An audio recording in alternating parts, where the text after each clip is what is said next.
Capítulo 3. Décadas a menos. Como já citei, se você nasceu no Brasil, entre os mais de 200 milhões de habitantes que fazem parte da classe média, você já nasceu condenado a décadas de vida a menos. Desde criança, você aprende que deve vender seu tempo em troca da sobrevivência básica, ou você não sobrevive. Nasci em São Paulo e fui criado na periferia de Taboão da Serra. Meus pais se separaram quando eu tinha 4 anos e, assim como a maioria dos adolescentes de classe média baixa e filho de pais separados, eu frequentava escola pública e já procurava emprego aos 12 anos. Eu era louco para começar a trabalhar, mas como não conseguia emprego por causa da idade, comecei a empreender. Sim, com 12 anos. Quem é da mesma geração que eu, com certeza lembra da febre que eram as pulseiras de dadinho. Eu percebi a febre e decidi começar a vender essas pulseiras na escola. Minha rotina era ir para a escola de manhã, chegar da escola aproximadamente 13h30 da tarde, almoçar enquanto assistia X-Men Evolution, e depois caminhar pela avenida até um dos centros comerciais da cidade. Chegando lá, eu comprava os pacotes de dadinhos por R$1, voltava para casa e passava a tarde fazendo as pulseiras para vender na escola no dia seguinte, R$1 cada pulseira. Esse era o meu modelo de negócio, e pasme, funcionava. Cada pacote dava para fazer 5 pulseiras, ou seja, eu investia R$1 e voltava a R$5. E por causa da febre que as pulseiras eram na época, elas não duravam 5 minutos. Assim que tirava do bolso da mochila, meus colegas se reuniam em volta e compravam todas. Que época boa! É claro que não dava para ficar multimilionário, mas dava para comprar alguns salgados para comer depois da aula com os amigos, uma experiência que sem minha pequena dedicação paralela aos estudos não tinha como ter. Afinal, o que minha mãe recebia de salário como diarista já era comprometido com as contas de casa. Eu ainda não tinha computador, mas já tinha MSN e Orkut por causa dos amigos da escola. Então, como todo adolescente dos anos 2007 e 2008, eu investia o pouco dinheirinho que sobrava em apenas um lugar, a saudosa Lan House. A cada pacote de pulseiras que vendia, eu lucrava R$4. Eu saía da escola, comia 2 salgados e ainda sobravam R$2. Eram R$2 suficientes para passar 2 horas durante a tarde me divertindo no meu lugar de lazer preferido. A diferença é que os tipos de diversão que a Lan House proporcionava para meus amigos eram videogames e jogos em rede. Para mim a diversão era através dos computadores e da internet. Fui me virando como podia até conseguir comprar meu primeiro computador usado, com uma internet 3G de modem estilo USB, porque na periferia onde eu morava ainda não tinha rede de telecomunicação legalizada.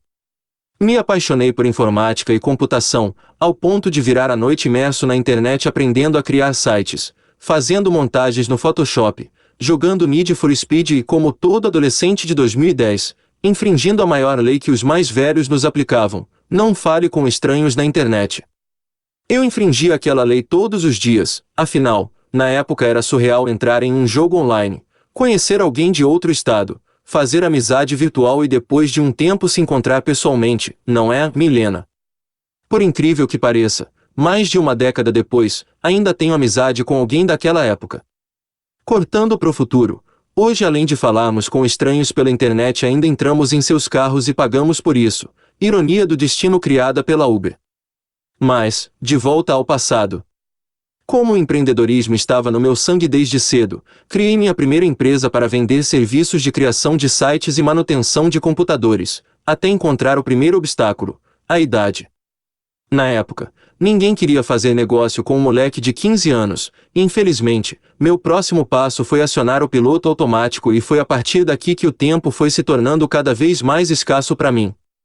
Arrumei um emprego fixo dando aulas de informática, estudei o ensino médio focado em fazer o Enem, o que me levou a ganhar bolsa integral na Faculdade de Análise e Desenvolvimento de Sistemas. Esse era meu sonho na época. Tenho orgulho dessas conquistas e essa época me ajudou a construir uma base muito sólida para tocar meus projetos de hoje, mesmo na época não tendo noção de onde chegaria. Ingressei na faculdade, fiz estágio em desenvolvimento de aplicativos para dispositivos móveis em uma consultoria de TI. Após o estágio fui contratado por uma grande seguradora para atuar nos projetos de tecnologia. O sonho estava cada vez mais em evidência, era exatamente o que eu queria, mas eu estava no piloto automático e não entendia o motivo. Nesse período me formei na faculdade e fui trabalhar em projetos de software nos grandes bancos tradicionais e digitais do Brasil. Graduado, ganhando bem, morando sozinho e com meu carro. Quer mais o que? Era a pergunta que eu mesmo me fazia sem saber responder. A única certeza que eu tinha é que algo estava errado ou faltando. Eu lembrava de coisas que tinham acontecido há quase 10 anos e elas pareciam que tinham acontecido há 10 dias. Isso me causava um incômodo tão grande que me levou a uma das maiores crises existenciais que já vivi. Eu comecei a perceber que estava tudo no piloto automático, minha vida profissional, acadêmica e social estavam só acontecendo, e eu não estava vivendo com intencionalidade. Por mais que em algumas áreas eu tivesse progredido, eu sentia que como indivíduo estava no mesmo lugar há anos apenas assistindo, vendo o tempo passar. Após dias de reflexão, meditação, retrospectivas e projeções eu decidi reiniciar e inverter o jogo, saindo de todos os contextos em que eu estava aprisionado e que estavam fazendo minha vida passar, sem que eu a vivesse. E essa foi a melhor decisão que eu tomei na vida. Em agosto de 2019, pedi demissão do meu emprego em um dos maiores bancos digitais do Brasil e mergulhei de cabeça nas pesquisas sobre o tempo. Eu não queria apenas otimizar meu tempo e ser mais produtivo, eu queria liberdade. Queria ser capaz de hackear o tempo para não precisar gastar a vida em sistemas pré-definidos, repetitivos e entediantes. 1. Estudar. 2. Trabalhar. 3. Pagar contas. 4. Socializar. 5. Repetir os passos anteriores. A vida tinha que ser mais do que um simples algoritmo de 5 passos e eu estava determinado a descobrir uma forma de hackear o tempo e sair do sistema que me fazia bloquear 80% do meu tempo de vida.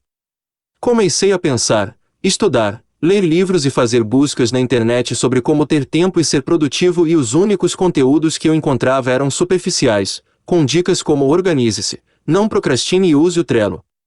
Também encontrava gurus de produtividade no YouTube dizendo, faça mais, faça melhor, faça mais rápido, acorde 4 da manhã, tome banho gelado e seja um super-herói para ter uma vida produtiva. Nada contra os conceitos por trás dessas ideias, inclusive, eu mesmo aplico muitos deles, mas eu precisava de mais. Eu precisava de algo realmente relevante e diferente, algo tão intenso que eu pudesse realmente reinar sobre o tempo e fazer o que eu quisesse, na hora que eu quisesse, durante quanto tempo eu quisesse, e não basear minha vida em agendas de terceiros. Eu queria algo que beirasse o estado da arte, tão intenso ao ponto de eu poder dizer que meus dias tinham 48 horas. Foram meses de pesquisas e estudos, mas não encontrei nada, então aceitei uma realidade que já estava na minha mente, martelando como se fosse uma cobrança que enquanto eu hesitava em aceitar, só ficava mais intensa. Até que um dia, durante minhas pesquisas me deparei com um vídeo da história de Elon Musk. Era a biografia do Elon narrada e animada em provavelmente algum canal motivacional do YouTube. Durante a narração, houve uma citação específica da época em que Elon estava criando a SpaceX, onde em uma das suas empreitadas tentou comprar tecnologia dos russos para criar seu próprio foguete. Eu estava até com os pensamentos distantes do vídeo enquanto assistia, lembro que minha atenção não estava plena, mas ouvi de relance o narrador dizendo: Elon tentou comprar a tecnologia dos russos, mas como eles não quiseram vender, ele mesmo decidiu criar a tecnologia. Com essa decisão ele reduziu 90% do custo de produção de foguetes da própria NASA. Por mais que eu tenha ouvido isso de relance, sem estar prestando total atenção, meu subconsciente ouviu e aquele incômodo que já perdurava há dias foi diminuindo só de pensar em aceitar a realidade e tomar a decisão. Se não existia uma forma de ter dias de 48 horas, disponibilizada por alguém, eu mesmo precisava criar. No começo desse livro citei que se eu pudesse voltar no passado e conversar com o Filipinho, eu diria: seu sonho é lindo, mas se você realmente quer esse futuro, saiba que é você quem vai ter que criá-lo. Meu sonho de criança, por mais que fosse resultado dos estímulos emocionais que eu recebia quando assistia Jimmy Neutron em seu super laboratório criando e inventando dispositivos que funcionavam como mágica, representavam meu destino. Fazer a mesma coisa que o Jimmy fazia nos episódios, só que na vida real e com impactos positivos reais. Não necessariamente criando um foguete particular que me permite dar uma volta no planeta, mas criando tecnologias que atendessem minhas necessidades e trabalhassem por mim. Bom, seria um desafio e tanto, mas eu já tinha decidido. Desafio aceito. E agora é sua vez de aceitar o desafio de interagir comigo. Desafio porque talvez eu não tenha respondido nem sua primeira mensagem ainda, afinal, dependendo da quantidade de leitores da arte de hackear o tempo pode ser inviável responder. Mas eu prometo fazer o possível. O que acha? Acesse instagram.com/ofelipematos e me envie uma mensagem falando sobre o que está achando do livro até aqui.